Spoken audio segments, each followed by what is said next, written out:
Beberapa waktu yang lalu saya menemukan sebuah short video di YouTube yang isinya adalah seorang Habib yang sedang menceritakan dengan gagah perkasa, dengan sangat percaya diri tentang leluhurnya, yaitu Syekh Faqih Muqaddam, yang beliau disebutkan sebagai wali yang bahkan derajatnya lebih tinggi daripada Syekh Abdul Qadir Jailani.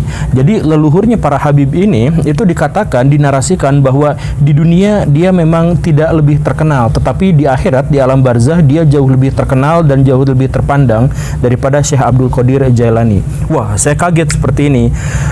Saya bersikap bahwa Syekh Abdul Qadir Jailani itu adalah seorang ulama besar yang biasa-biasa saja. Kalau misalkan ada cerita bahwa dia bisa membelah lautan, dia bisa teleportasi, dia adalah wali kutub dan sebagainya, saya tidak ikut campur di situ. Saya hanya mengatakan bahwa beliau adalah orang yang sangat luar biasa taat dan soleh, sampai sejauh itu saja. Saya hanya tahu bahwa orang-orang NU khususnya di Indonesia itu sangat percaya dan sangat menghormati terhadap Syekh Abdul Qadir Jailani berikut karomah-karomahnya itu. Jadi saya menjadi heran ketika ada seorang Habib yang mengaku bahwa leluhurnya, leluhur para Habib, yaitu Syekh Faqih Al-Muqaddam, itu bahkan derajat kewaliannya lebih tinggi daripada Syekh Abdul Qadir Jailani itu. Karena itu adalah sebuah short video, maka itu tentu saja tidak memberikan keyakinan kepada saya. Maka saya coba cari-cari biografinya, saya cari apa di internet gitu ya, dan jumlahnya ternyata sangat sedikit Syekh Syekh Faqih Al-Muqaddam itu. Tetapi sumber-sumber yang sangat sedikit itu membuat saya menjadi semakin shock, membuat saya semakin kaget gitu. Karena di situ diceritakan bahwa beliau konon pernah mengatakan bahwa derajat kewalian saya itu adalah yang tertinggi, sama seperti derajat kewalian Nabi Muhammad yang paling tinggi di antara derajat nabi-nabi yang lain. Berarti ini adalah best of the bestnya para wali gitu, dan itu diungkapkan oleh dirinya sendiri gitu dalam narasi itu. Kemudian yang membuat saya kaget lagi adalah bahwa beliau pernah mengaku bahwa dirinya adalah Allah gitu. Jadi suatu kali dia itu mau beli satu dagangan dari Arab Baduy gitu, saya beli ini tetapi dengan harga yang dia maui. Kemudian si Arab Baduy tentu saja saya tidak mau, kan saya yang jual, saya yang menentukan harganya. Kemudian para pengikut Syekh Al-Muqaddam itu marah kepada si Baduy itu. "Hei Baduy, tolong jual barang kepada Syekh Faqih Al-Muqaddam ini sesuai harga yang dia inginkan, karena dia adalah wali, karena dia adalah begini dan begitu, karomahnya tinggi."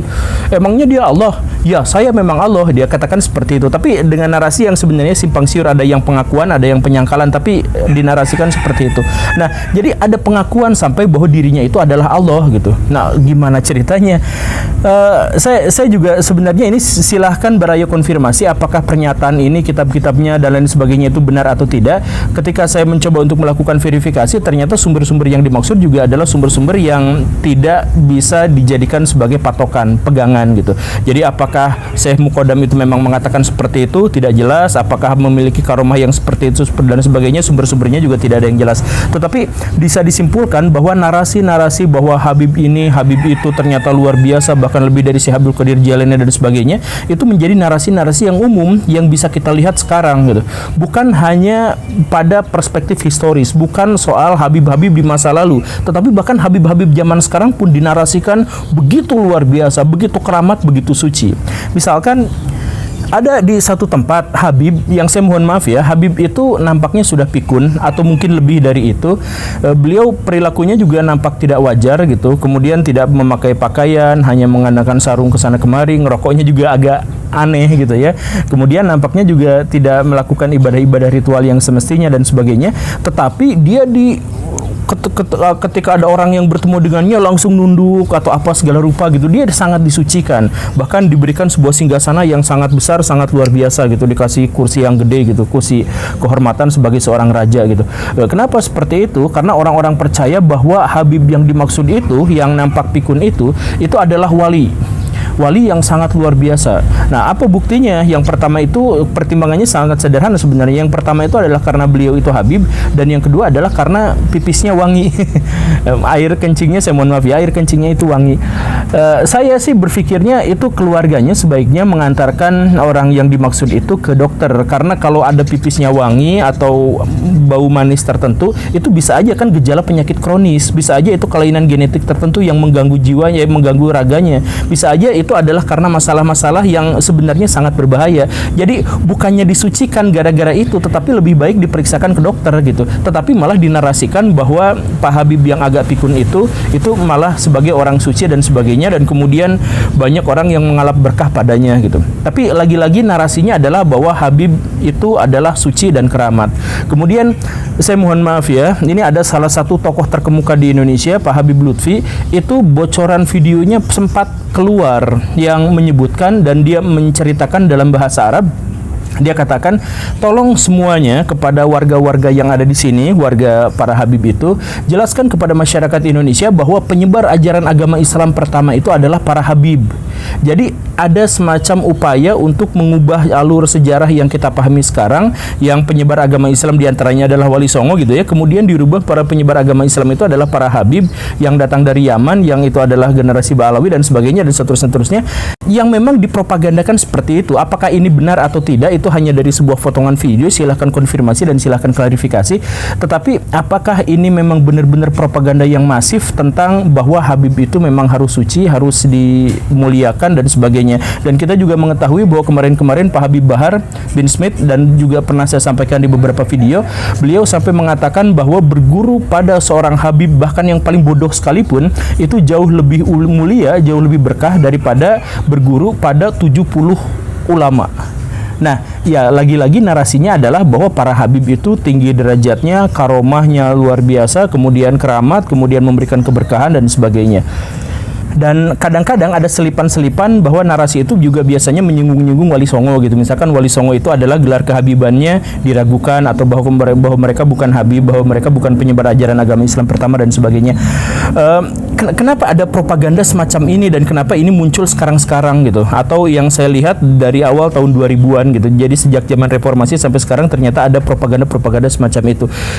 Apa yang sebenarnya terjadi? Saya kemudian membaca sebuah karya ilmiah yang membuat saya menohok, kaget gitu. Jadi karya ilmiah itu isinya adalah prospek bisnis ziarah makam Wali Songo gitu. Maaf. Dan di situ ada sebuah data yang juga membuat saya kaget, bahwa ziarah Wali Songo itu adalah salah satu ziarah paling profit di Indonesia kalau memang kita mau berkecimpung di sana. Kenapa? Karena setiap tahunnya ada 12 juta orang yang melakukan ziarah ke makam para Wali Songo. Jadi muter ke makam wali ini dan sebagainya gitu. Jadi si penulis karya ilmiah itu berpikir, seandainya 12 juta orang yang datang ke makam Wali Songo itu kemudian kita kasih layanan catering atau kita kasih layanan apa, maka itu adalah prospek bisnis yang sangat luar biasa. Bayangkan 12 juta orang itu datanya tahun 2014 ya. 12 juta orang itu artinya bahkan lebih banyak daripada pengunjung di Bali setiap tahun gitu. Jadi makam para wali itu ternyata jauh lebih dihargai oleh orang-orang di Indonesia. Mungkinkah, ini mah pertanyaan ya, mungkinkah propaganda para Habib itu lebih mulia dari Wali Songo, atau bahwa dia penyebar agama Islam dengan berbagai karomahnya, dengan berbagai kesaktiannya itu sebenarnya adalah untuk mengejar target bisnis ini? Mungkinkah seperti itu? Sebab kalau dalam ajaran agama Islam, karomah-karomah seperti itu tuh tidak beradab untuk disampaikan kepada orang gitu. Jadi misalkan wali ini, karomahnya ini, tingkatannya ini dan sebagainya, itu benar-benar tidak beradab gitu untuk disampaikan. Karena apa? Karena kalaupun wali itu ada, dia tidak mengaku, dan kalaupun dia mengaku bahwa dirinya misalkan wali, maka kewaliannya hilang pada waktu itu juga. Jadi nggak mungkin saya adalah wali yang paling kutub, yang di antara wali yang lain. Nggak mungkin ada yang seperti itu dalam ajaran agama Islam gitu. Jadi ini adalah sesuatu yang mengherankan. Makanya ada sebuah kesimpulan yang lain, atau kemungkinan yang lain, atau pertanyaan yang lain. Apakah ini gara-gara bisnis? Dan kalau memang ini adalah gara-gara bisnis, mari kita simak ada beberapa indikasi kuat. Silakan dikonfirmasi, saya tidak mengklaim, saya tidak mengambil kesimpulan. Silakan dikonfirmasi. Di Jakarta Selatan itu ada sebuah makam Habib Kuncung. Ribuan orang datang setiap tahun ke makam itu karena dianggap keramat. Bahkan ada orang yang sampai datang ke sana dan mengatakan, ya kami kan orang yang tidak suci, banyak dosa, tapi kalau misalkan Habib ini itu kan derajatnya sudah dekat dengan Allah, tidak ada satupun dosa yang menempel pada dirinya. Jadi kami berdoa atas perantaraan beliau, kan mengatakan seperti itu. Yang luar biasanya adalah bahwa tidak pernah ada biografi tentang Habib Kuncung, baik biografi yang dituliskan oleh orang lain maupun autobiografi yang ditulis oleh dirinya sendiri. Jadi bagaimana kehidupannya kita tidak mengetahui. Apakah beliau memang orang-orang suci? Kita juga tidak mengetahui. Apakah beliau adalah orang yang sakti dan sebagainya? Tidak diketahui. Tetapi banyak cerita bahwa beliau bisa terbang, beliau bisa teleportasi, beliau punya banyak karomah, ada kuburan yang tidak bisa dipindahkan, apa segala rupa. Ada banyak cerita seperti itu. Tetapi semuanya katanya tidak berdasarkan catatan historis atau apapun. Walaupun seperti itu, jamaahnya datang. Jadi jamaah datang ke sana berziarah hanya karena katanya di situ memang begitu. Dan luar biasanya apa? Ya tentu saja di situ ada infak. Apakah ini yang sebenarnya melatar belakangi propaganda para Habib itu atau cerita yang lain? Makam Mbah Priuk di Jakarta Utara. Kita mengetahui bahwa makam itu keramat. Ribuan orang datang ke sana setiap tahunnya. Bahkan pernah ada konflik dengan aparat setempat ketika makam itu akan digusur atau dipindahkan dan sebagainya. Kan begitu, FPI pada waktu itu juga turun tangan untuk bisa menyelamatkan makam itu. Ternyata ketahuan bahwa makam itu palsu. Makam Mbah Priuk yang sesungguhnya sudah dipindahkan karena dulunya sangat tidak terawat, tidak ada yang mau ngurusnya, karena itu dipindahkan ke tempat yang lain. Nah, sedangkan yang sekarang jadi tempat berziarah orang banyak itu kosong, nggak ada apa-apanya, cuman batu nisan yang ditempatkan belakangan gitu. Nah, tetapi walaupun sudah ditempatkan belakangan dan itu terbukti tidak ada jenazahnya, tidak ada apapun di situ, tetapi orang-orang berziarah datang ke sana, lagi-lagi dengan infak yang luar biasa gitu. Nah, pada akhirnya juga kemarin-kemarin dari penyelidikannya mulai tahun 2010 sampai kemarin, termasuk juga melibatkan MUI, ternyata banyak di Indonesia itu makam-makam Habib palsu. Jadi kalau misalkan kita lagi butuh duit nih, saya mohon maaf ya, kita lagi butuh duit, kita pesan ke tukang pinggin batu nisan, Habib Anu bin Anu bin Anu bin Anu, tempelkan di tempat kosong, maka dalam kurang dari 1 tahun pasti akan mulai diziarahi, dan kita tinggal nempelin kotak kenceleng di situ, maka kotak kencelengnya pasti langsung penuh di situ. Jadi kita nggak usah ngapa-ngapain, nggak usah usaha apa-apa, tinggal meninggalkan aja di situ gitu. Ada kejadian seperti itu dan itu dikonfirmasi oleh pihak MUI. Ada juga lahan sengketa. Jadi lahan ini disengketakan dan mau disita oleh pemerintah atau oleh negara atau oleh siapa lah gitu ya. Nah, karena takut disita, maka di situ dikasih makam. Jadi makamnya dadakan dan itu adalah makam Habib Anu dan sebagainya gitu. Jadi nama Habib itu ternyata benar-benar menjual, ternyata benar-benar kuat dan bisa aja dijadikan bisnis. Saya tidak mengatakan semua Habib seperti itu, dan ini sekali lagi bukan sebuah kesimpulan, ini pertanyaan. Apakah itu semua nyata? Apakah kesimpulan bahwa upaya propaganda untuk menyebut Habib ini sangat luar biasa, Habib ini sangat jagoan, Habib ini sangat keramat, Habib ini sangat suci dan sebagainya terkait dengan bisnis makam-makam palsu itu? Karena harus digarisbawahi, di negara-negara Timur Tengah, pusat wilayah Islam atau wilayah Asia Selatan atau di Turki atau wilayah Afrika Utara yang menjadi basis orang-orang Islam, tidak ada Habib itu diistimewakan sampai derajatnya luar biasa kayak gini gitu, sampai kakinya dicium, itu cuma ada di Indonesia gitu. Dan itu yaitu gara-gara ada upaya propaganda secara sistematis untuk menjelaskan bahwa para Habib itu memang memiliki kemuliaan yang sangat lebih di Indonesia.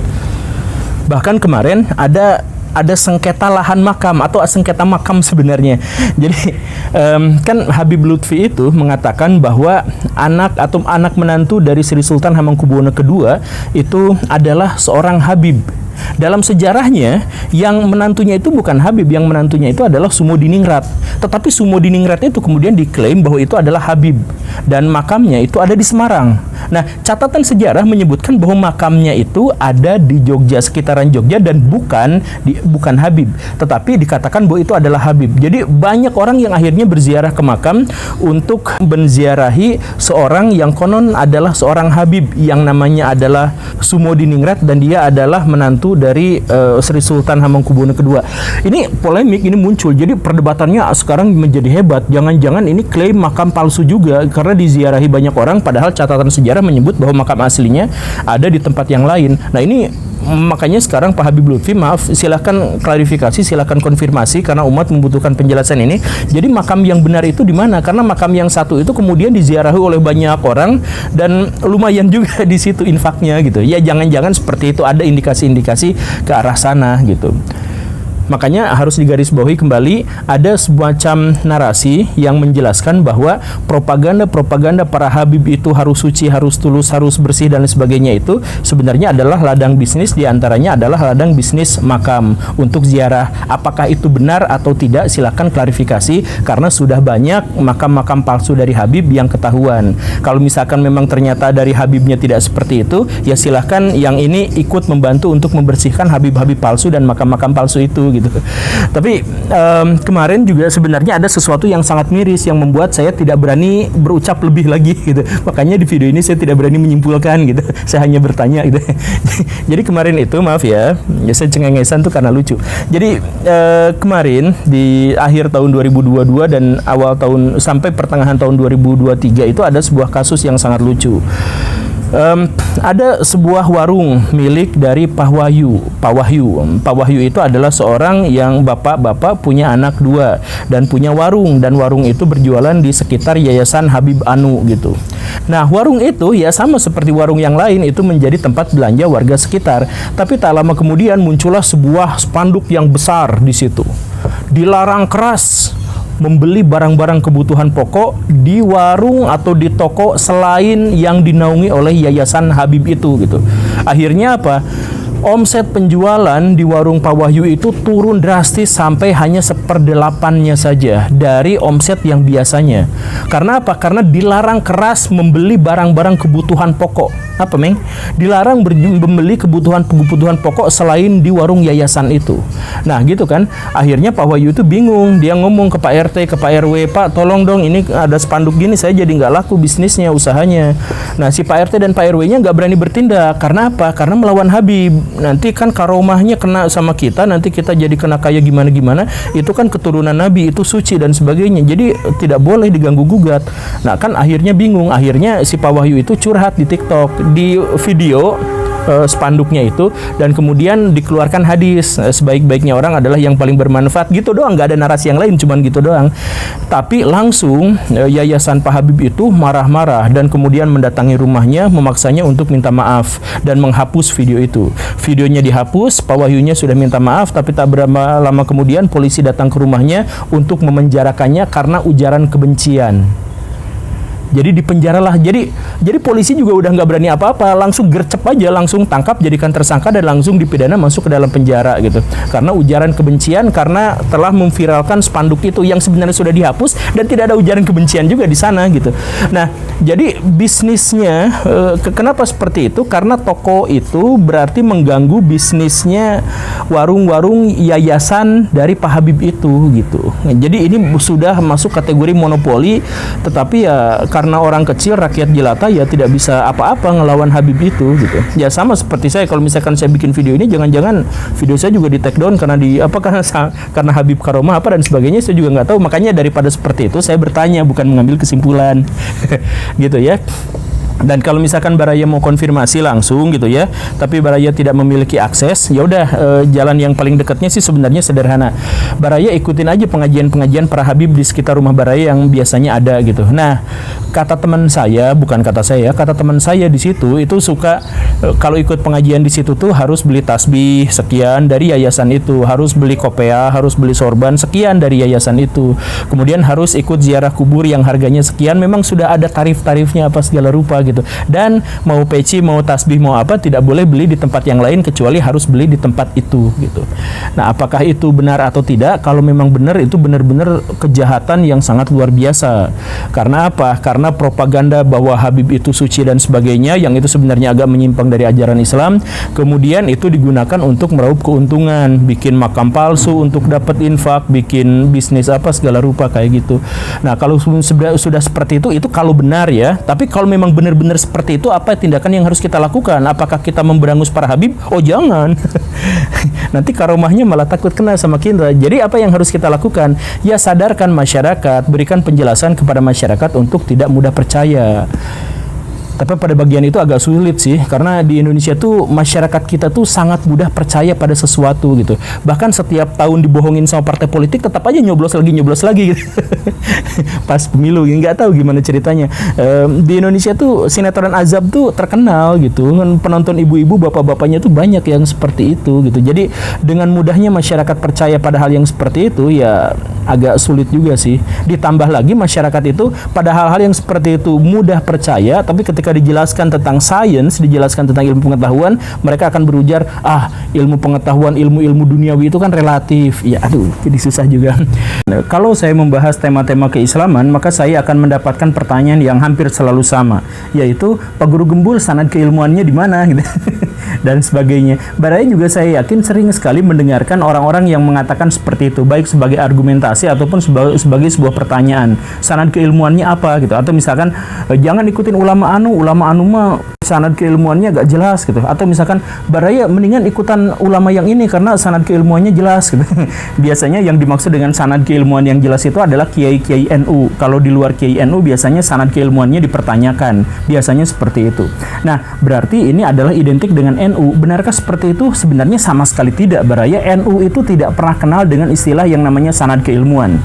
Mereka atau istilah itu baru muncul sekitar tahun 1900-an ke sini, 1990-an ke sini. Tahun 2000-an itu sudah banyak sanad keilmuannya. Nah, orang-orang NU tidak pernah mengatakan itu sebelum tahun 1990-an. Baraya cek buku-buku NU yang dikarang oleh ulama-ulama NU maupun yang menjadi rujukan ulama-ulama NU. Cari, ada nggak kata-kata sanad keilmuan? Baraya nggak akan menemukannya. Ada sih sedikit yang dimaksud dengan sanad keilmuan, tapi sebenarnya bukan sanad keilmuan, tapi sanad tarekat. Jadi tarekat-tarekat ada sanadnya, biasanya sampai Ali bin Abu Thalib, tapi ada beberapa misalkan Naksabandi yang sampai ke Abu Bakar gitu. Nah, itu ada sanad thariqah gitu. Tapi nggak ada sanad keilmuan, itu nggak pernah ada ceritanya. Orang-orang NU itu nggak pernah kenal sanad keilmuan. Nah, mereka memunculkan istilah sanad keilmuan setelah tahun 2000-an itu gara-gara kemunculan Wahabi di Indonesia.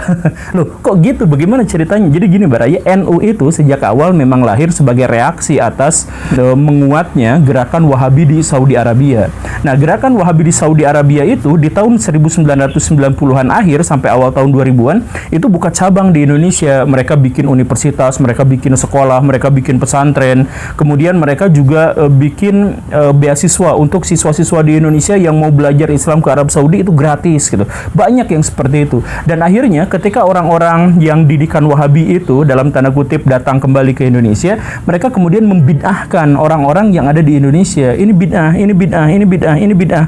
Bahkan kitab Ihya Ulumuddin yang jadi pegangan orang-orang kebanyakan NU itu dikatakan itu gudangnya hadis doif, itu gak ada sanadnya. Maka orang-orang NU itu dijelek-jelekin sama orang Wahabi itu sebagai orang yang tidak memiliki sanad hadis gitu. Jadi hadis-hadis doif, hadis-hadis palsu dipakai aja semuanya. Makanya kelakuannya jadi kayak gini gitu lah kata orang-orang Wahabi. Nah, orang NU marah. Kata siapa sanad saya hadisnya itu lemah? Ya memang hadis lemah ini masih bisa dipakai asal bukan untuk hal-hal yang bagian pokok gitu. Kalau misalkan bagian-bagian yang muamalah ya boleh-boleh saja. Nah, untuk mengcounter bahwa orang-orang NU itu dikatakan sebagai orang yang hadisnya tidak bersanad, maka orang-orang NU balik menyerang orang-orang Wahabi sebagai mereka itu adalah orang-orang yang tidak bersanad, tidak berguru. Bahkan orang Wahabi itu Muhammad bin Abdul Wahhabnya mengatakan bahwa guru-gurunya sendiri pun kafir gitu.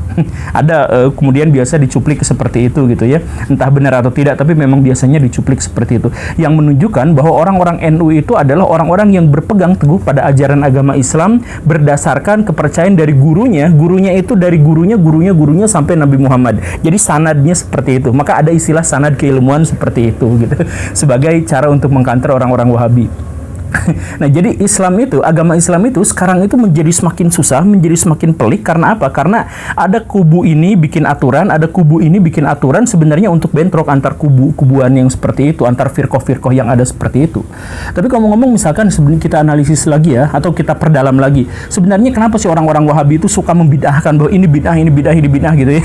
Sebenarnya orang-orang Wahabi itu membid'ahkan bukan berdasarkan dia itu berlatar Islam atau tidak, tetapi berdasar apakah dia itu adalah Arab atau bukan gitu.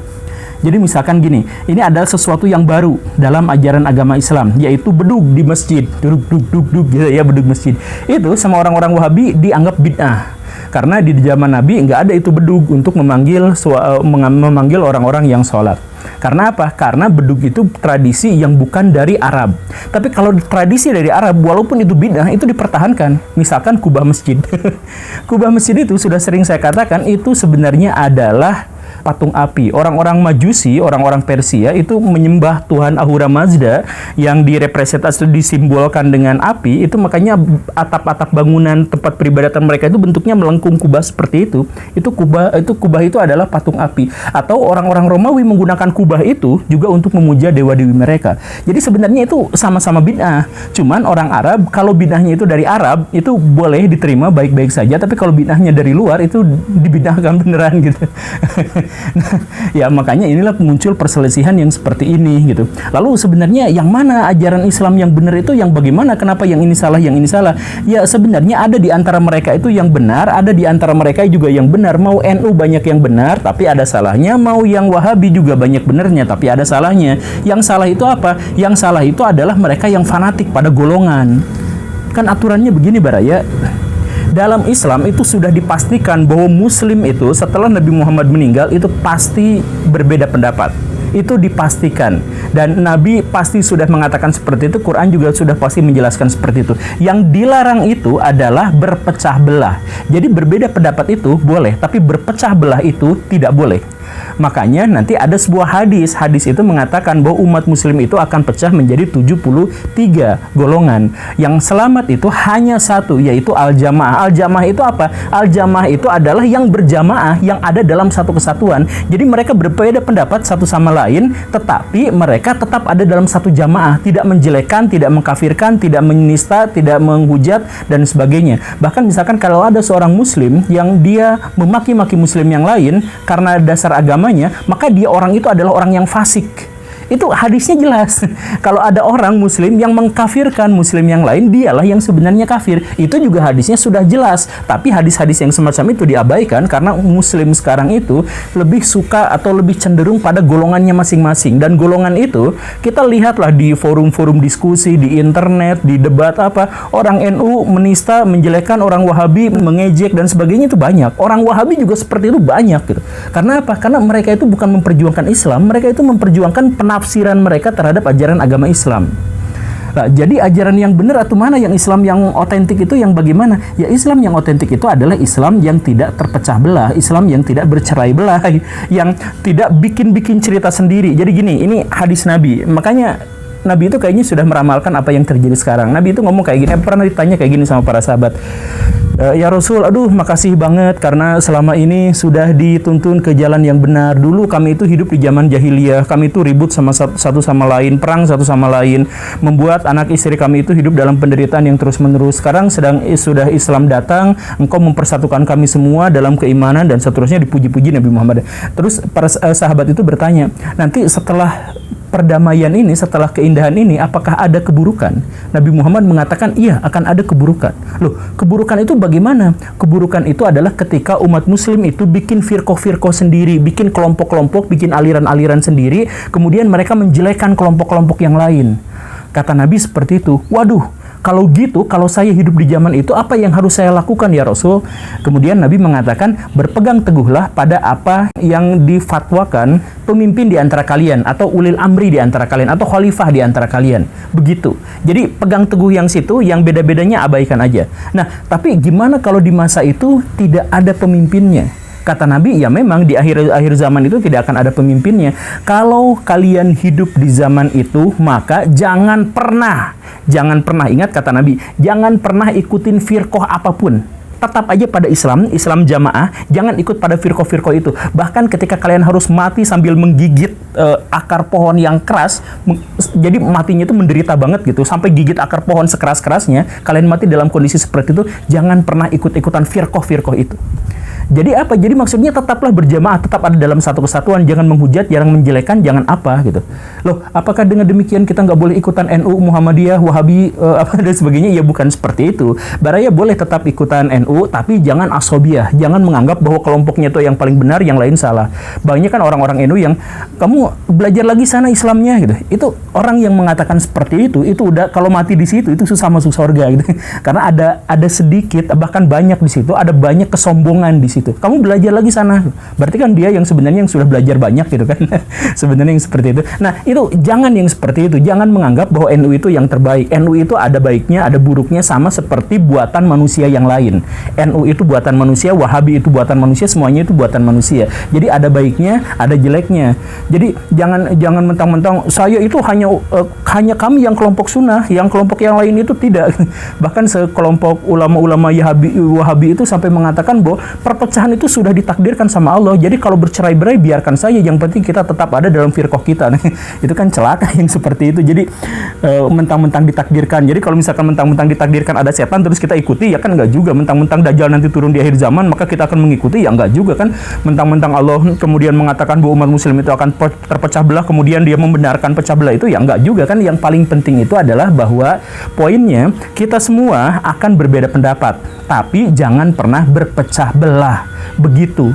Jadi ikutan NU itu bagus karena dari situ kita mendapatkan ilmu pengetahuan, kita bisa bekerja sama dalam sebuah organisasi untuk menciptakan sebuah peradaban dan sebagainya. Begitu, ya bagus itu. Tapi kalau NU itu sampai mengatakan Muhammadiyah itu nggak ngerti otaknya, Wahabi itu itu mah kelompok itu dan sebagainya. Lah, tapi kan mereka salah. Kalaupun mereka salah, yang harus disalahkan itu adalah perbuatannya, bukan orangnya. Jadi kan tindakan atau perbuatan orang itu kan bukan permanen melekat ada pada dirinya. Ada orang-orang Wahabi yang mengatakan bahwa itu Quraisy Shihab itu sesat. Karena apa? Karena anaknya tidak berhijab. Kalaupun yang dianggap salah itu adalah anaknya tidak berhijab, sebut aja wanita yang tidak berhijab itu salah. Selesai di situ, bukan Quraisy Shihabnya yang kemudian dianggap sesat.